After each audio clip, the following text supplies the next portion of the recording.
Yeah, the thing about dominance and submission is both of those roles, they require or desire their opposite or their complement. So dominant people, like if you ever see somebody go out, they learn a skill, like they want to be a coach, right? They go out and they learn how to be a coach, and they learn something. Like a lot of these coaches you're talking about, they went out and they learned how to, they read a couple of books and now they want to go be influencers online and coach people, right? That's, again, they want to be in that dominant position because they want to be able to tell people what to do and how to do their lives and how to fix their relationships, right? But the thing about it is, what's driving them is that they have a need to connect to a submissive person. Like a dominant person without a submissive, those are people who, they feel empty inside, they feel unfulfilled, etc. Okay. Same thing with the submissive person. If I'm submissive, I need somebody who's going to like provide for me, give me a space where I can be and, where I can, do my skills and stuff like that.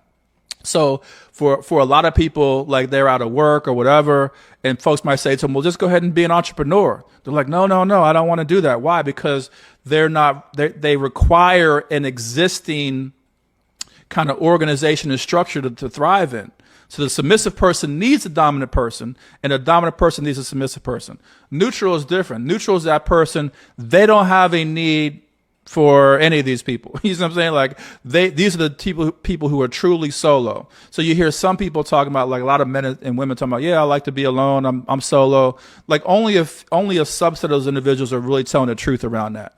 Like a lot of people who are saying that is because they can't find a partner that, they really love and who loves them and stuff like that. Right. But there's certain people out there who they do prefer to be alone. They prefer to be by themselves. They prefer to do things by themselves. They don't need reassurance from people. They don't need consistent, empathy and compassion from people. They don't need somebody to cook for them or take care of them or wash their clothes. They really don't need any of that. They don't desire any of that. That's the neutral archetype.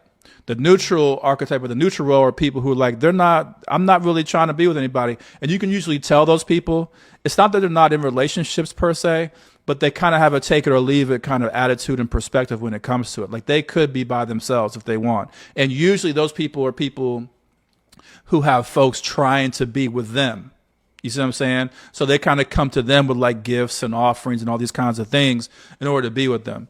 And, you talk about the womb choice relationship and the dark masculine and dark feminine. These are all examples of, that neutral archetype.